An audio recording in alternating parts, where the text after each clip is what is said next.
Welcome to the Expat Empire Podcast, the podcast where you can hear from expats around the world and learn how you can join them.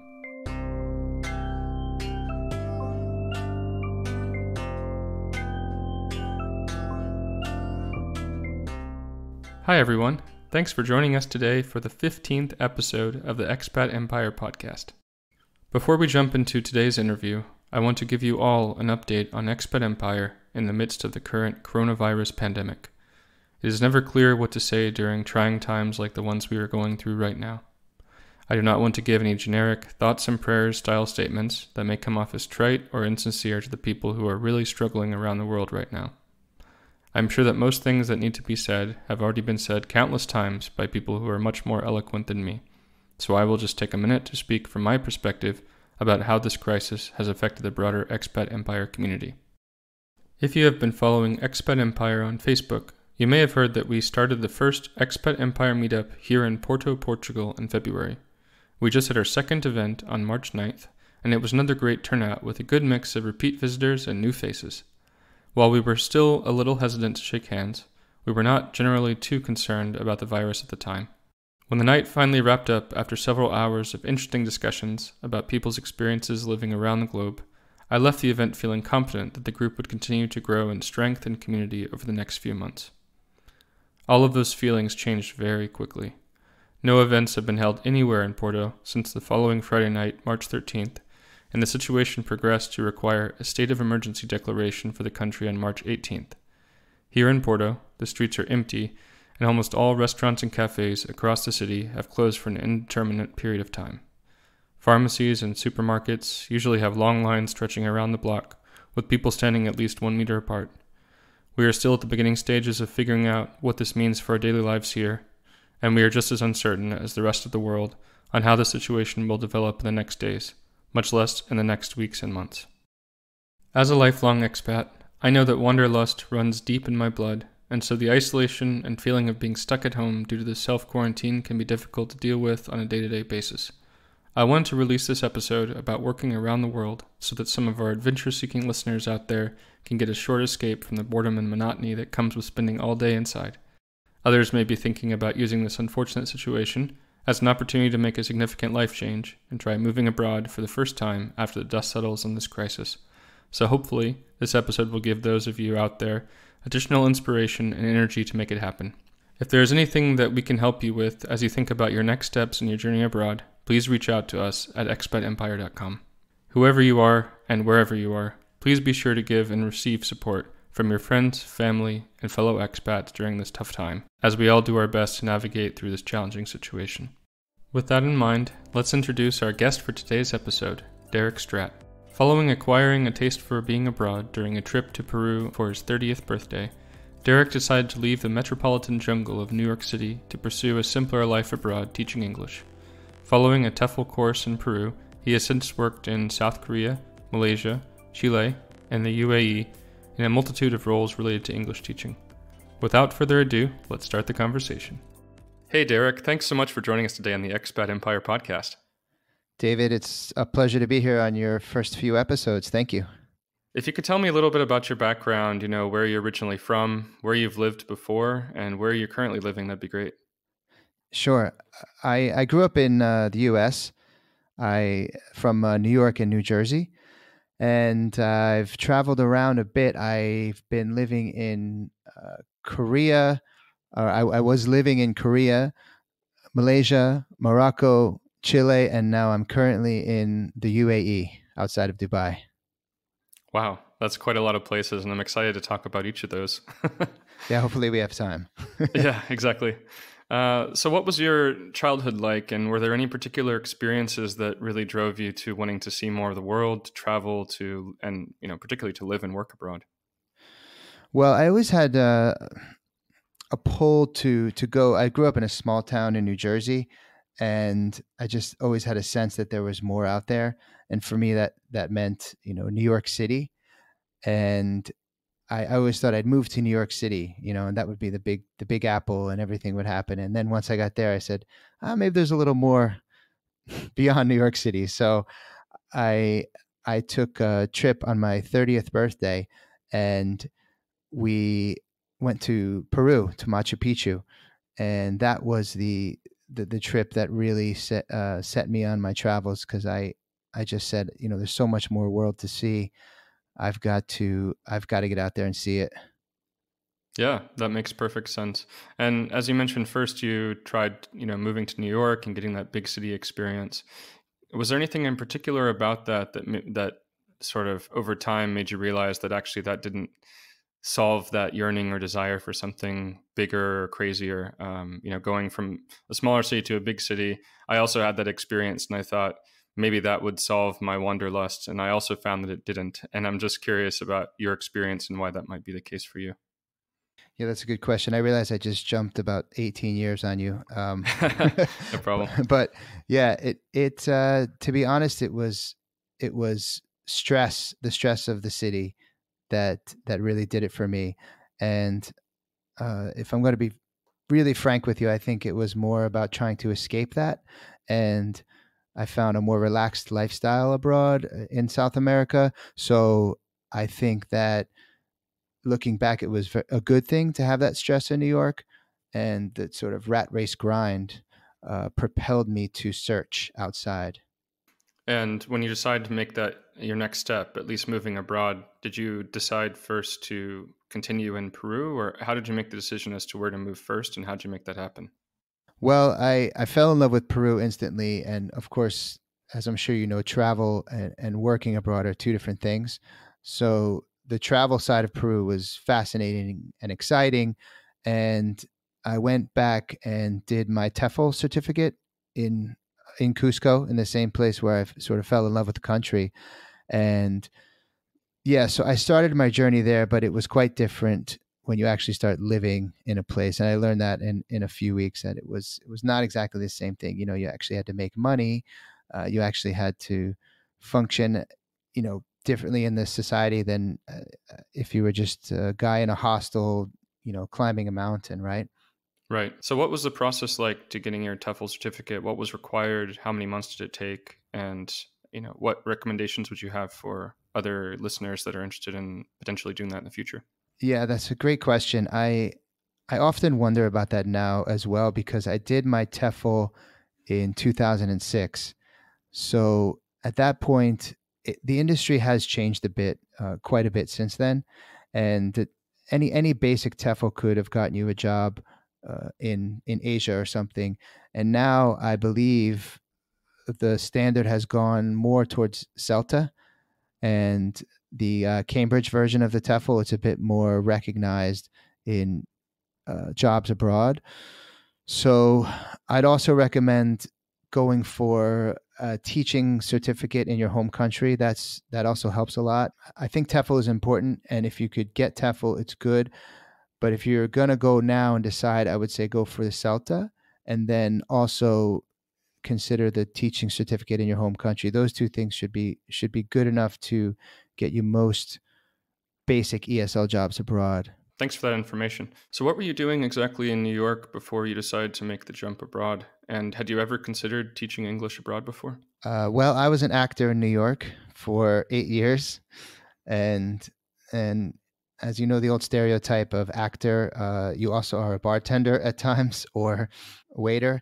So I was pretty much living that Joey Tribbiani stereotype of New York actor.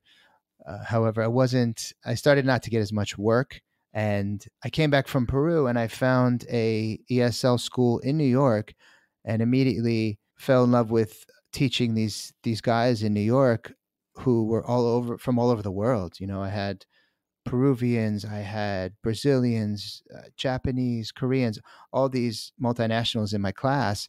And, I felt like I was traveling again, but I just went to 28th Street and 7th Avenue in New York, And so it was then that I said, okay, this could be something. And also, I make this joke, but as an actor, you're, as a teacher, you have a built-in audience, and the they have to pay. They- so as an actor, you don't always have that built-in audience. So I think it satisfied a lot of the things, and also I was doing good things for them as well. Yeah, that's fantastic. And as you got your certification in Peru and you had that experience of being able to teach, other students English as well. What was your actual first teaching job abroad? My first teaching job abroad, besides the school in Peru, right, was Korea, South Korea. And how did you decide upon South Korea and actually find the position there that enabled you to make that move? At that time, South Korea was, I guess, I don't want to say peaking. Their golden age of teaching in South Korea was almost over, let's say, and it was very popular to go there. So everybody was going there, and a lot of the classmates from my school had mentioned it. So I just went on website. I can give you some links later if you like that are helpful. And saw a bunch of jobs in Korea, and I applied, and I got lucky because I got one of the government teaching jobs. It was called GEPIK, and I'm not sure if they're still doing GEPIK now. I can check for you. GEPIK, and it was a very good job, and I got lucky with my school, and I had a great time. So it was really just networking, I think, once you get in the scene and you start doing ESL, you ask other teachers, and that's pretty much how it started. And that particular program, when you applied for it and got that job, did they help you out with relocation, with getting an apartment and getting, acclimated to the school life? How did that all work for you? Yes, that was one of the best things about that job. They took care of the flights and the visa and the housing, and everything was set up. You were under the school, and they had an orientation for us. It was really well organized, and I couldn't have been luckier in that sense, where I didn't really. The only thing I had to do was turn up and meet someone, and I had to sort of translate the Korean. But they wrote my name in English somewhat, so I got it, and that was it. Were you able to pick up much Korean while you were there? Or obviously, as an English teacher, I imagine most of your day was spent in English, but was that something you had an opportunity to do or an interest in? Yeah, I did, and I remember there was another podcast you had here of someone saying they learned English in Korea. Correct?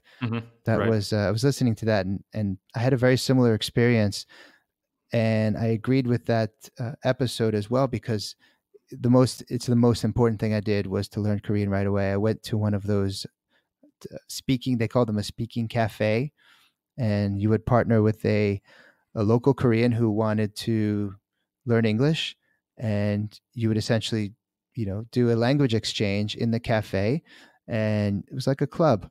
So you made friends, and you learned the language, and that was the best thing I did, because I was able to assimilate more quickly into the culture.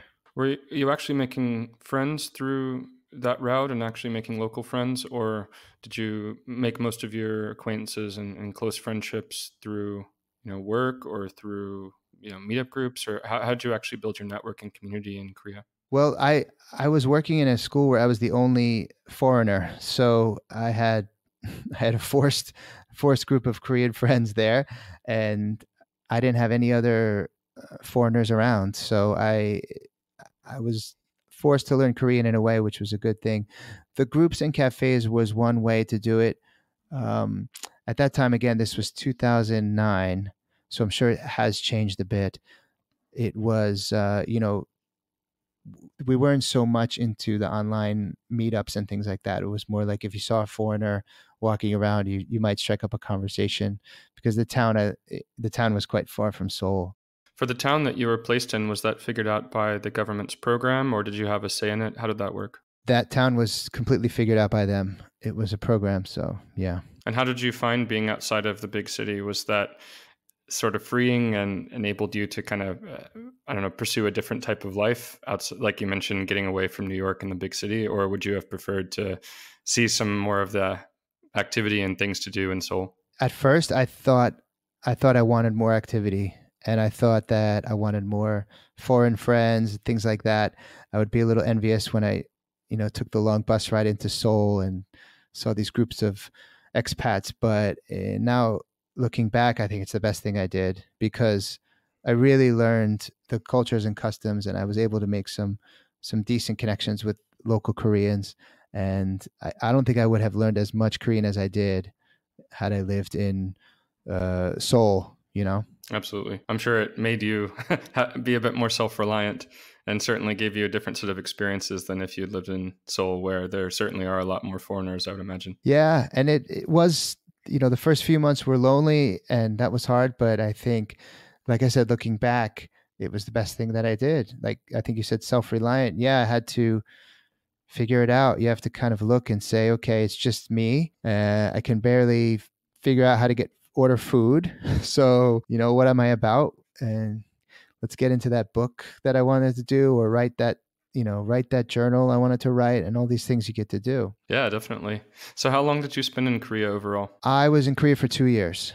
And then after that, you've obviously spent time in many other countries, and probably, as you mentioned, we can't get through all of them today. But in general, how did you think about making your move from one country in a teaching position to another one? How did you make that happen? What was your process as you decided to move really across the world? Yeah, I have a bit of a different story there, and I don't mind sharing it. But I fell in love with an old friend from home over email, and so I went back home.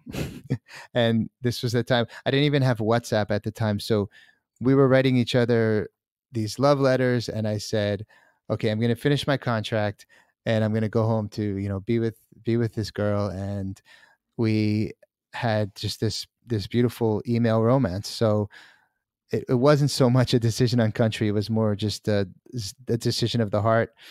And so that's why I left Korea. Yeah.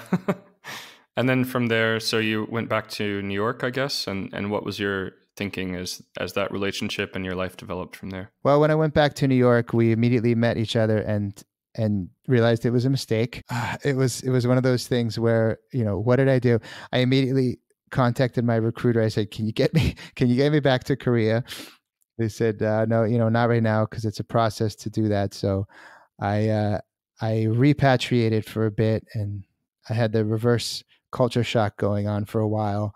And then a few months later, I found a job listing for this teacher trainer role in Malaysia, and got that job and moved to Malaysia. And so in that role, you weren't actually teaching students English as a foreign language students per se, but more as more teaching teachers to teach, I guess you could say. Right. Correct. So it was a big jump. Yeah, it was nice for us. Yeah, what was that like though?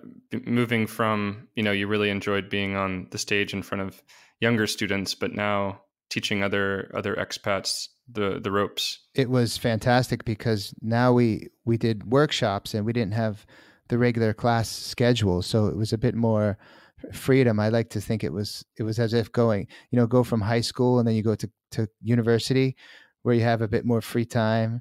Your classes are 3 days a week as opposed to every day.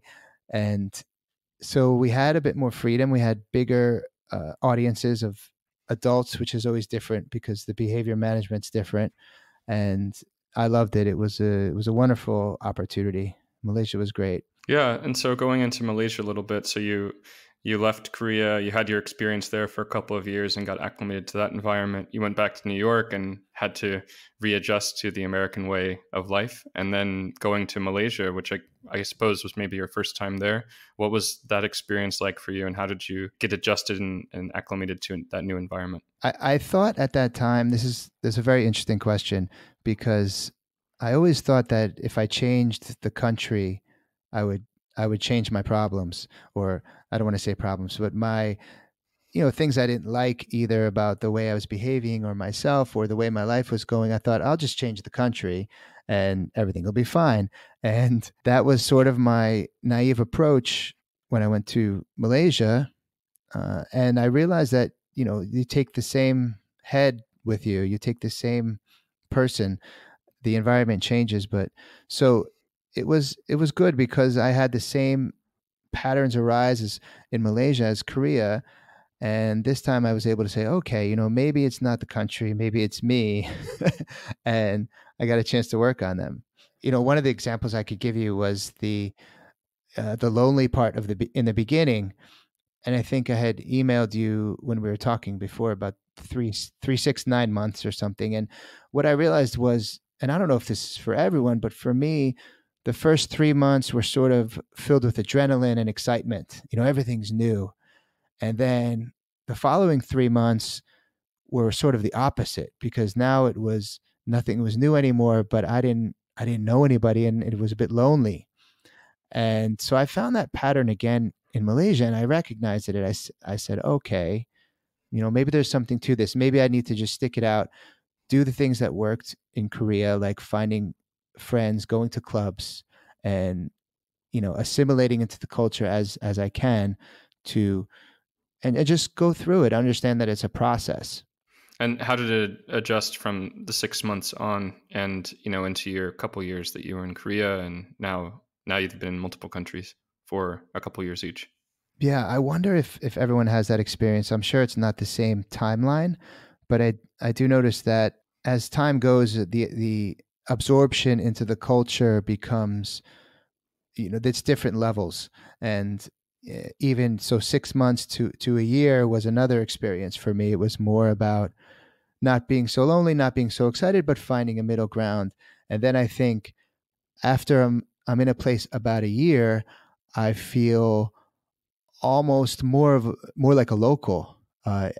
And then I know where I'm going. I know where things are. I have friends that I can call for a coffee or a beer or something, and it feels more comfortable.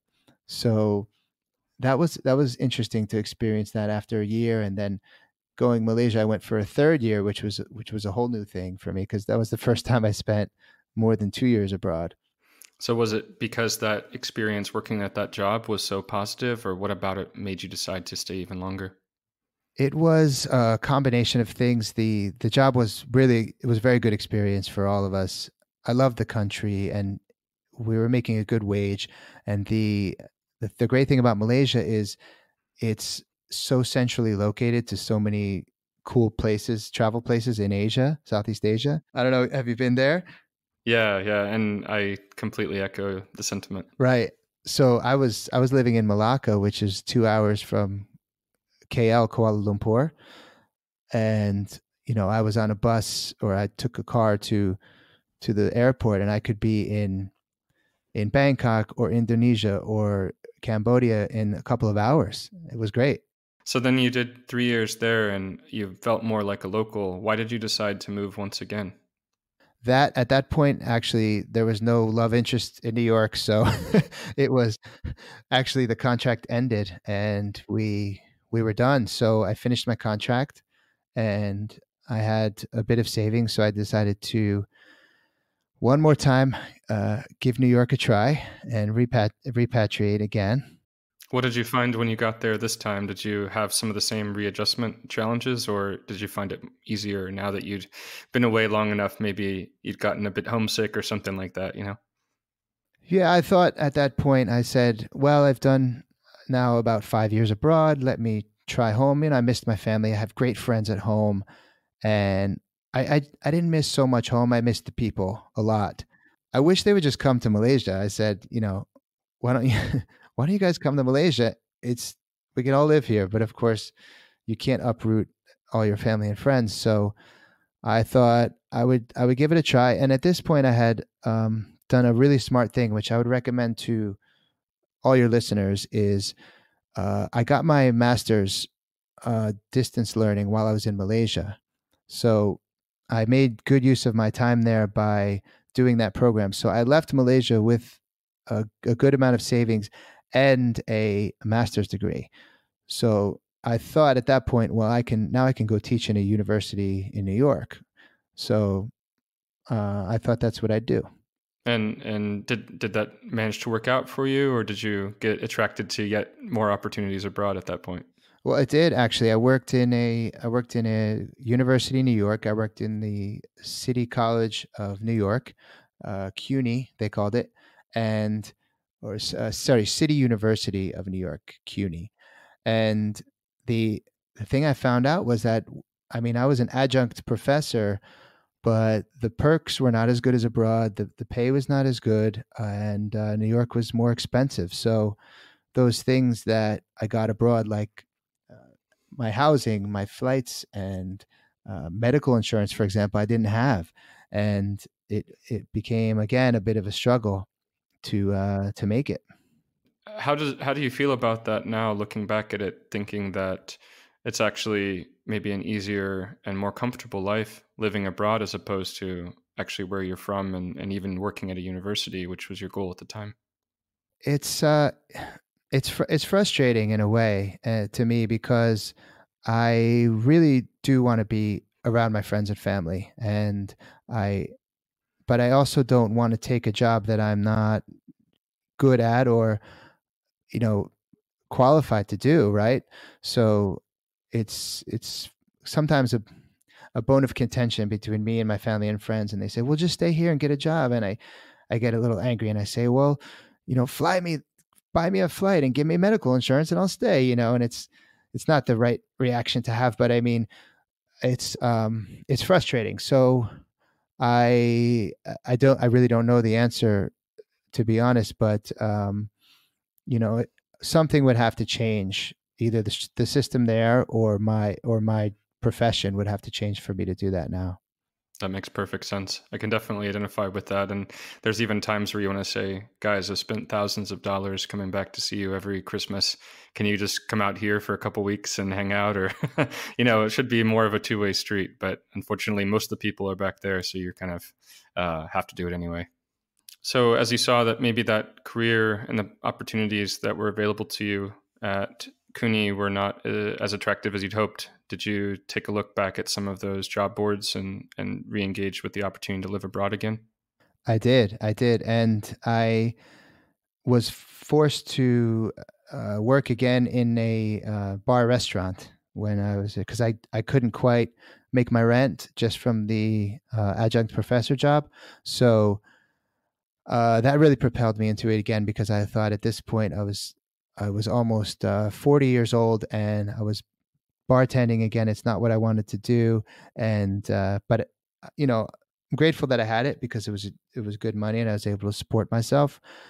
But I said I got to go, so I I applied for the English language fellowship for the U.S. Department of State, and it came through after about 2 years abroad, and that was my sign to go. I don't know if you know that program. Do you know it? I don't. If you could tell us a little bit about it, that would be great. It's a great program. The Department of State runs a fellowship program with Georgetown University, and they do contracts for professionals. And I think the only requirement is you have a master's in your field. And so mine was education. So I was lucky I had that master's, and they offer 10-month contracts to go abroad to multitude of places and work with their education systems to develop them. So I got that job. I got the interview, and I just said, "This is it. It's time to go again." What was it like to pack once more to move abroad again, especially after two more tries trying to make it in New York and New Jersey? At that point, I had resigned to the fact that I'm different. I'm an expat at heart, and I felt good about really giving it a try for 2 years again. So it had been 2 years. I think we said that, but my my family and friends were really supportive because they saw that I was not as happy, and they said, "Look, we love having you here, but not if you're going to be unhappy." And so it was easier to go that time, and I felt like, okay, I really gave it a shot. I gave the repatriation a shot. I read something when I went back after Malaysia that said, give it 1 year back home before you make any decisions. And I think that's smart advice. They said, make sure you give it at least one full season before you decide to go again. And it's smart because you tend to want to jump back right away. But I think doing the full season gets you acclimated back to home, do the full cycle of seasons or holidays as you do. And that was important advice. So I'm glad I did that. So where was the first location that the English Language Fellowship sent you? They sent me to Chile. Nice. How did it feel to be on a completely different side of the world from your previous living abroad experiences? I was elated because that's where my journey started in Peru. And I thought, oh, great, I'm going back to South America. I can't wait. It was also a bit closer to home from New York. Not so much in terms of flights, but at least I was on the same time zone pretty much. And that made a difference. Yeah, that helps a lot, I'm sure. And now that you were doing this for, I guess, the third time by this point, outside of the times when you moved back to the United States, was it easier? Did you learn any tips or tricks that made the process of adjusting to life in Chile easier this time around? It's funny because I think I should have learned right at that point, but I it was almost like I kept being reminded of, okay, just take it easy. Same exact thing. 3 months, I was super excited, and then I was a bit lonely, and I said, okay, I remember this. So I think it was more just a reminder, and like, okay, I've seen this before. Don't react too much. I also had put in place some health and wellness things personally that I used. I used meditation and sports. I think is really important. I think someone mentioned that on your podcast too, and it's very important. I think that I took these practices I had at home, that I developed at home, that I took them abroad. So it's almost like I grounded myself in these things that I knew worked for me, and I could take them anywhere. So I felt okay. I know a bit more now who I am, what keeps me grounded. Even though this place is wild and different, I can still center myself a bit, if that makes sense. Yeah, absolutely. And I suppose it goes a bit full circle to the notion that, you are who you are despite the location that you're in. So to that extent, you might as well continue doing the things that you love, even if the location changes. Was that your thinking at the time? That's well put. Very well put. Yeah. So how do you, well, to the extent that you have to navigate the bureaucracy and legal systems of all these different countries that you've been in, is there, I don't know, any tips or commonalities, or like, how do you think about dealing with visas, finding jobs? Do you always get a job before you make the move? How does that work in your process? Well, I would say the one common denominator is that you need to have patience in all situations with foreign bureaucracy. I mean, even domestic bureaucracy, but nothing runs like you think it should or does at home, right? So I think just entering it with a level of patience. Sometimes you might go to the office and it's closed for lunch, and you just have to go the next day, and that's not such a common thing. And if you come from a place like New York, where you get things back immediately, and so I think just taking a bit of patience into those situations will go a really long way. Yeah, I would definitely agree. And I've been surprised to find that pretty much every government system that I've had to deal with is pretty much equally slow. So any hope of moving to make that process easier and more painless has failed me so far, but I still somehow have some hope for the future. Well, I liked the approach your friend from Berlin took, right? He just said he brings a pile of paperwork and keeps going in, and eventually they approve it. So I thought that was a good way to do it. Absolutely. Sometimes you just have to overwhelm them, and they just get so flustered and fed up with dealing with you that they'll force it through and give you whatever stamp that you need just to shut you up. So you adjusted and had a great experience there in Chile. So was that only for 10 months, or were you able to elongate that? Unfortunately, the U.S. Fellowship is a 10-month contract. Yes, and they work. And if you do one fellowship, you go at the bottom of the pile for the next round, because they like to have new people come in. That's the whole idea of the program. So I found myself in a wonderful job in a wonderful country, but unfortunately, I had to go without hope of renewing that one. So I had to move on. And where was next for you, and how did you find that position? I actually took a break, and I decided to just do a bit of traveling and decide what my next move would be. I found a great place in Ecuador where I did a workaway. Do you know what a workaway is? No, tell me a little bit more about that. Workaway is a really cool thing. I think it's workaway.info. Again, I send these to you in email, but Workaway is basically like woofing. Do you know what woofing is? Mm-hmm. Yeah, definitely. So it's a similar concept where you can go and offer work for usually room and board and go do something you're interested in. So I went to Ecuador and I worked on a farm and did natural building for a month. And they gave me free board and we cooked all our meals from the farm. It was really cool, and I just had a month to kind of decompress and say, okay, what's next? Where do I want to go? Yeah, that sounds pretty different. Totally different. And I think that's good if you have the means to do that in between jobs, to just take a little time and just reflect on what the next move should be. It helped me a lot anyway. How did that help you figure out your next move, or like what sort of revelations or through your self-reflection, what came to the forefront as being important or helpful in your next move? Well, a few things. One of the things was I really liked that lifestyle, and I thought, well, I would like to do this someday. I don't want to just be a teacher for the rest of my life. And if in order to do that, I need to actually have some real savings and capital come in. So it almost made me, in a way, grow up a bit and say, okay, let's make this now your personal business.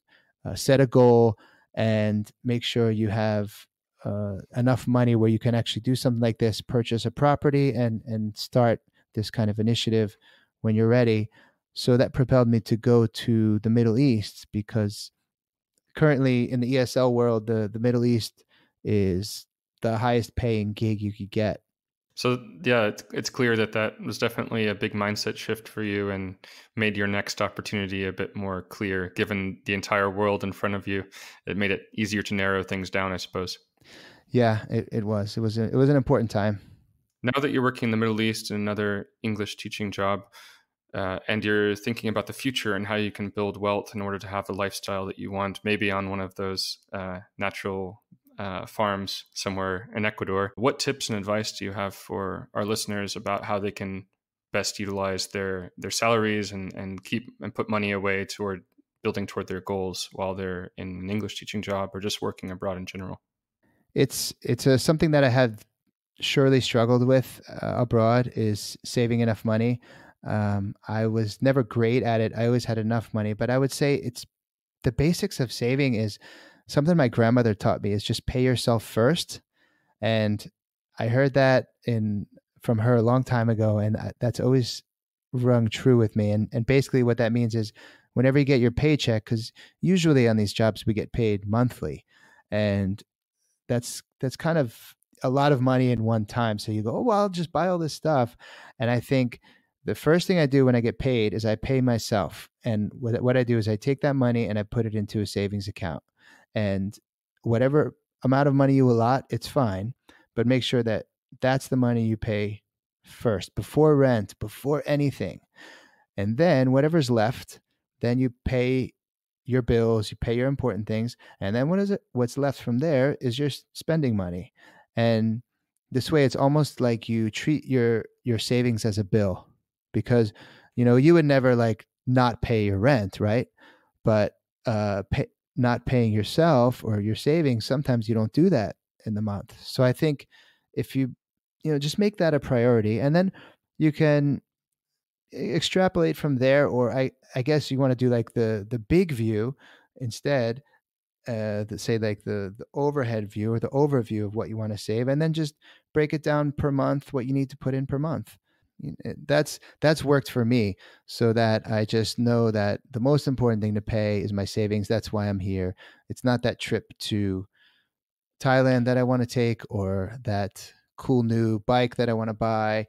It's that's the purpose of being here. So hopefully that's some good advice. Yeah, definitely. I can see how that would be very helpful to a lot of people, myself included. But as you think about, as you mentioned, maybe that trip to Thailand or another weekend getaway, is it now because you've been abroad for such a long period of time over multiple years and multiple geographies that you feel less compelled to see everything and travel to every country? Do you think that that's part of the change in your mindset toward that, or do you think that you to have this mindset towards savings anyway?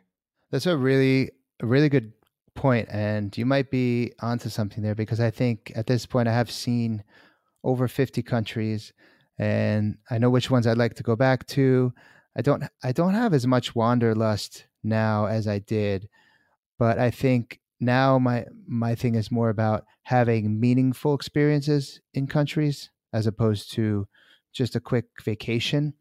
So I'm thinking more long term. So I know I want to go to India, for example, but India from the Middle East is a 3 hour flight, 3, 4 hour flight, but I'm not going to go on a weekend. So I'm thinking, okay, how can I do India for 4 months where I spend, a smaller amount of money and I get more for my time there, as opposed to these quick flights back and forth. So I think that is true. I think that you're right about that. Yeah, because it's hard enough for me to put spending on myself first when I can think about all the cheap flights I can get through Ryanair here in Europe. So that's part of me asking is trying to give myself a break for not always paying myself first. Well, if you have Ryanair, then that's a different story. Yeah, well, that's also true.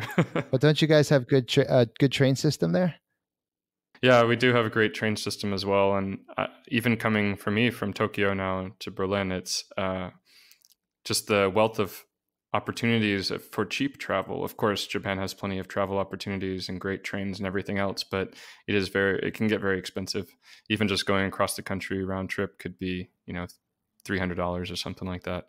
So, and it's such a small country too. So now being here where, I just got back from a week in Serbia and I did Montenegro, and I'm trying to basically knock out a bunch of the Balkan countries and you know but it's also not the most expensive flight and not the most expensive country, so I'm not going to Norway every weekend. So at least that's how I mentally give myself a pass.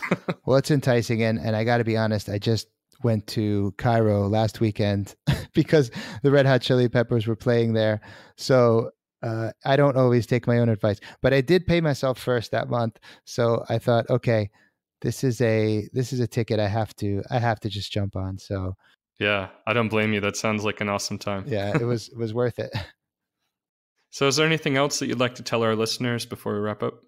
Well, I just think that if there's somebody out there who thinks that they want to explore this life, it's a great way to see the world and also make money.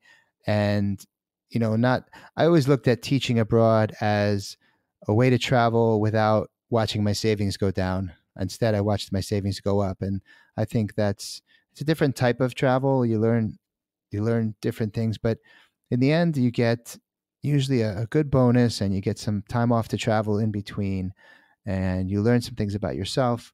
So I would just say jump. If there's any if there's any feeling like I might want to do it, or maybe I should, I would just say jump, do it, and also make sure that you don't quit your job before you get before you get the contract back, because it can take a long time. No, that's good advice. What I mean by that is don't quit your current job in your home before getting a. I've done that before, and that's a bad move because they take a while sometimes. Yeah, that's good to know. So how can our listeners find out more about you and what you're up to? Well, as I mentioned in our first exchange, I was inspired by your podcast. I was starting my own podcast called Enlightened Abroad, and I was searching for the podcast network of expat podcasts, and I came across yours, and I said, "Oh, damn, this guy's got a great podcast. There's no room for mine," but I realized that it was actually a different approach, and so I'm super super thankful to you for having me on, and also for being really supportive in fellow podcaster world. So they could check out Enlightened Abroad. It's on all the podcast channels. Outside of that, on Twitter and Instagram at Stratcast. It's my last name plus CAST.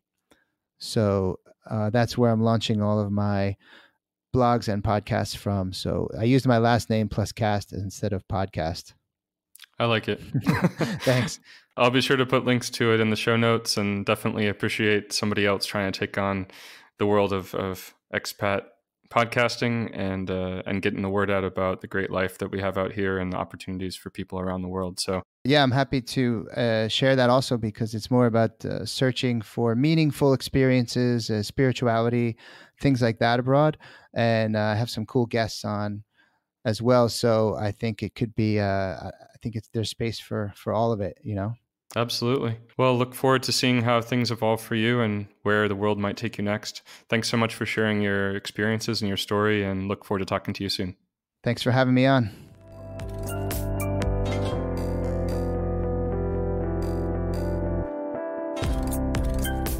Thanks to Derek for sharing his story with us.